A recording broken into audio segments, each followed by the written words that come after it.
公元前307年，秦昭襄王嬴稷继位秦王，同时他的母亲芈八子成为中国历史上第一个被称为太后的人，开始了他几十年对秦国朝政的把握。今天我们就来讲讲那些掌握国家权力的女人们。如果喜欢本期视频的话，求观众老爷们点一个小小的赞。这就开始我们本期的视频。第一位当然就是秦国的宣太后。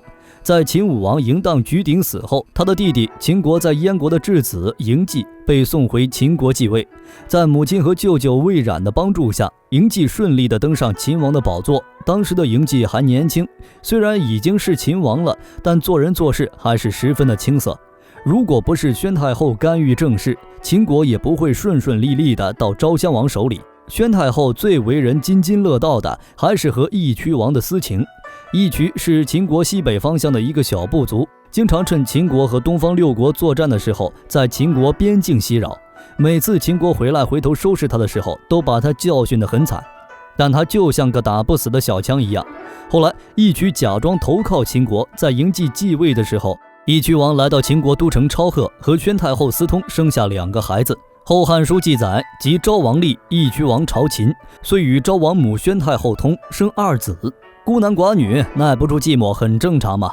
昭襄王30年，义渠王又想搞事，他不想再做一个县公，想做义渠君。之后再和东方6国联手对付秦国。宣太后在搞清楚他的心思后，将他引诱到秦王宫内，在甘泉宫将义渠王诛杀。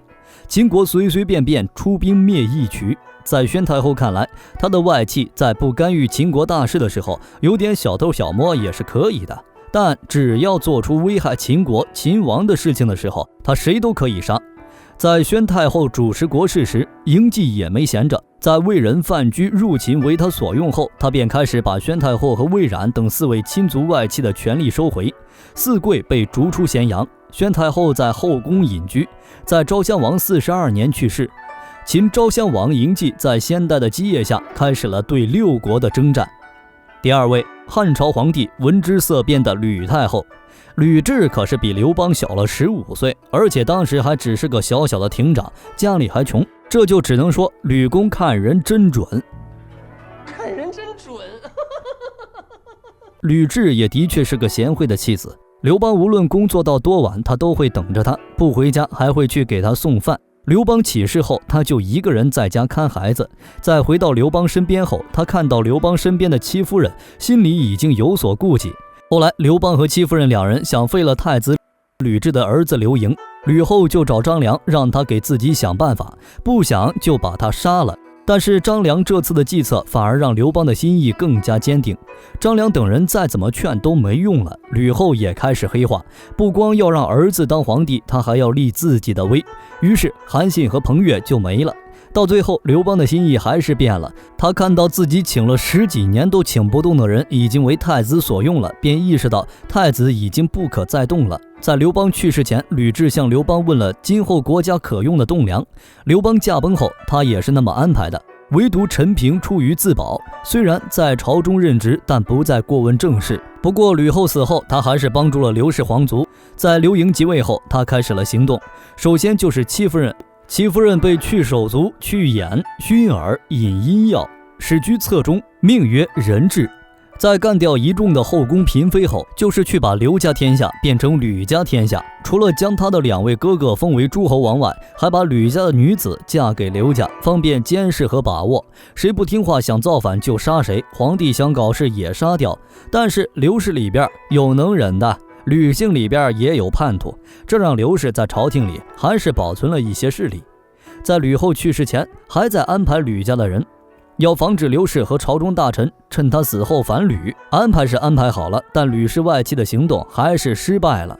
刘氏皇族再次掌握了权力，并且找了个母家势力不强的刘姓贵族当皇帝，这便是汉文帝刘桓。他的母族是不强，但他死后，他的皇后窦氏就不一般了，这便是还和孙子争权的窦太后。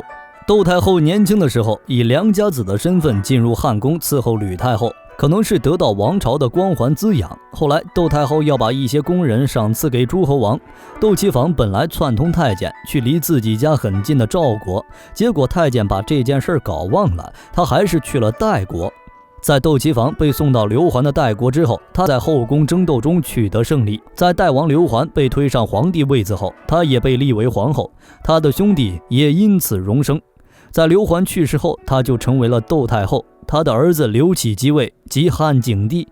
窦太后比起吕太后没有那么狠，吕太后对刘姓已经是恨了，窦太后最多也就是想让儿子把皇位传给自己的小儿子梁王刘武，在朝政上边只能说是给自己家族优惠的比较多。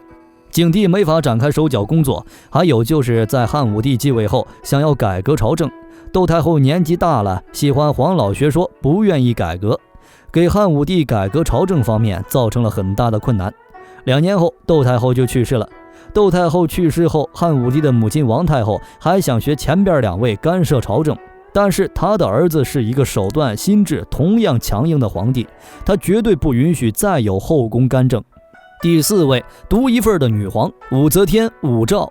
武则天14岁入后宫，是唐太宗的才人，后来他就和李治勾搭上了。那个时候的唐太宗已经是在死亡的边缘了，不看年轻的，难道看老的吗？在太宗去世后，他和部分的嫔妃被送入感业寺为尼。李治在李世民周年忌日在去感业寺的时候，2个人彻底沦陷。后来他就被李治又带入宫乱，不光打败了后宫妇人，还打败了朝中反对他的大臣，成为了李治的皇后。再往后就是再生，和李治并称为2圣。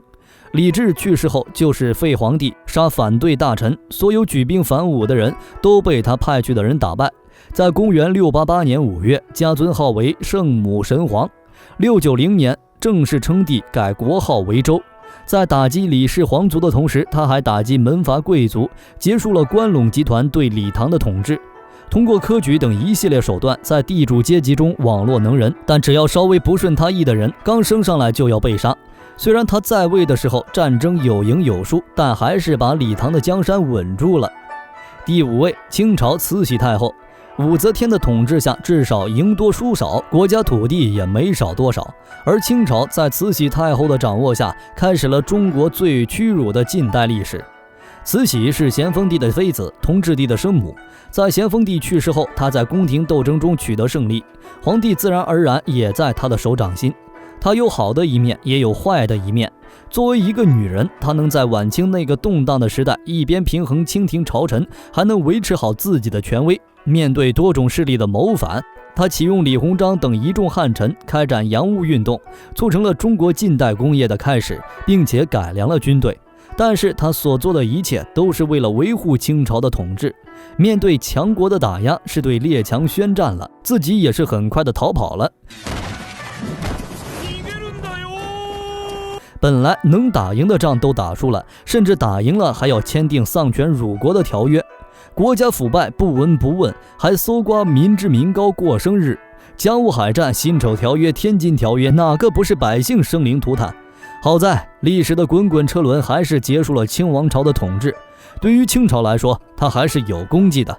欢迎在下面的评论区留言。好了，今天的视频就到这里了。想了解更多，记得点个关注。下期视频我们不见不散。